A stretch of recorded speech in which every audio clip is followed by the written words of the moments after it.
We're here today to talk about war and its effect on religious liberty, and we're going to hear from a variety of perspectives here on the panel this morning. But I want to share with you something very personal that happened to me earlier this year. I was in France to promote the French edition of my book, The Benedict Option, which is about how to preserve Christianity in a post-Christian world.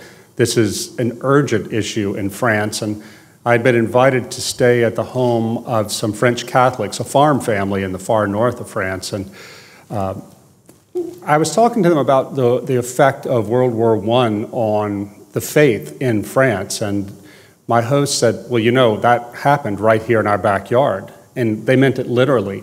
I went into the forest behind their house. They took me there and showed me what was left of the trenches.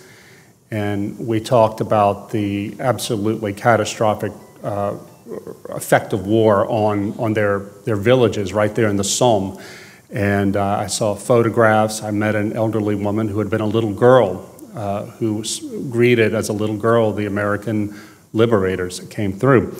It made a very powerful impression on me, particularly in connection with the reason I was in France in the first place, a place where Christianity is desperately trying to stay alive. It became quite clear to me, too, that there was a connection, maybe not a direct connection, but undeniably a connection between the apocalyptic destruction of that war and the fate of Christianity in Europe. Well, we are, this year in November, it will be the 100th anniversary of the end of World War I, the war to end all wars. It's a good time to think back on what that war did to religious liberty and religious practice throughout Europe and the Middle East, because I think it's a template for what all wars do.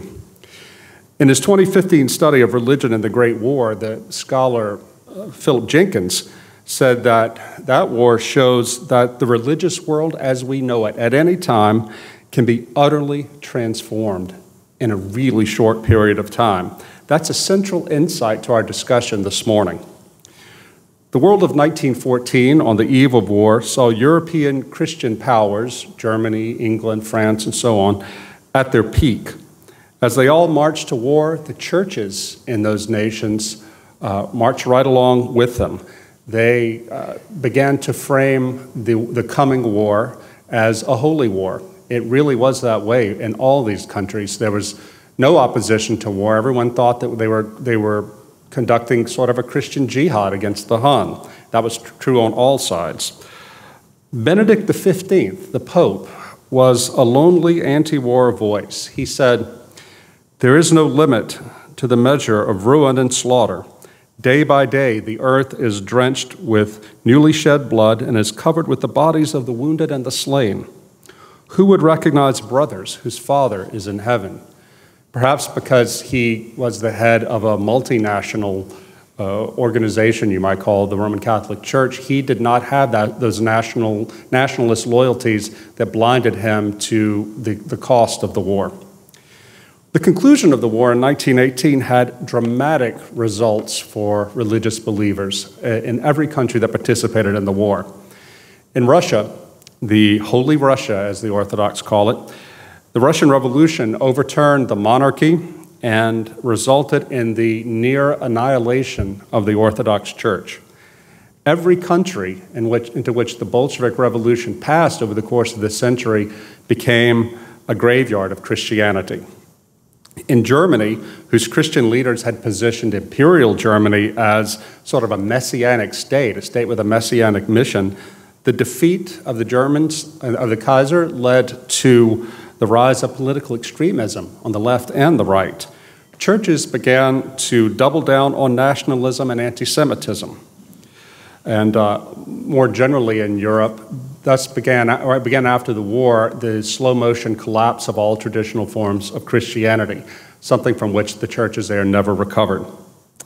The collapse of the Ottoman Empire, which had been allied to Germany, led to the persecution of ancient Christian communities throughout the Middle East.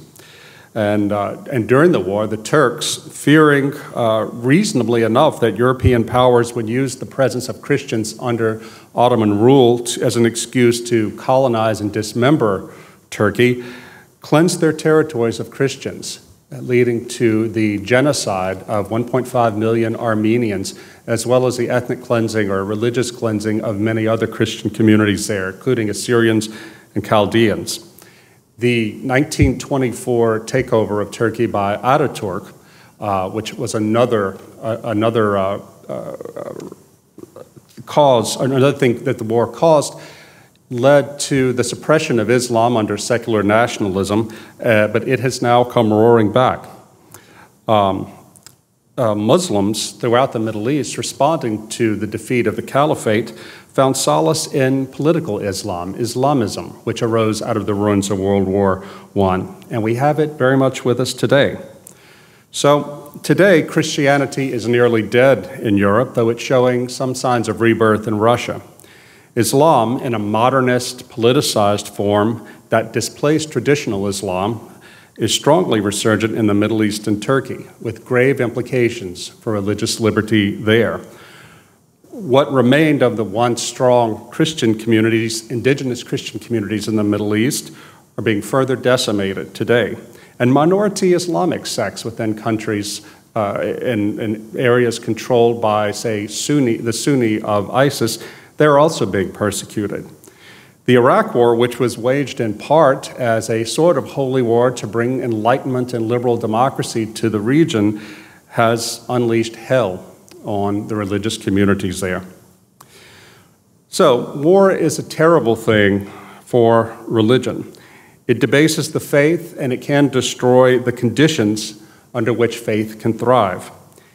And yet, when nations prepare for war today, we so often have churches and religious leaders at the forefront blessing the conflict and urging it on as something to be encouraged in the service of God. It brings to mind a famous line from the Hebrew Bible, from Proverbs 26:11. As a dog returns to his vomit, so a fool repeats his folly.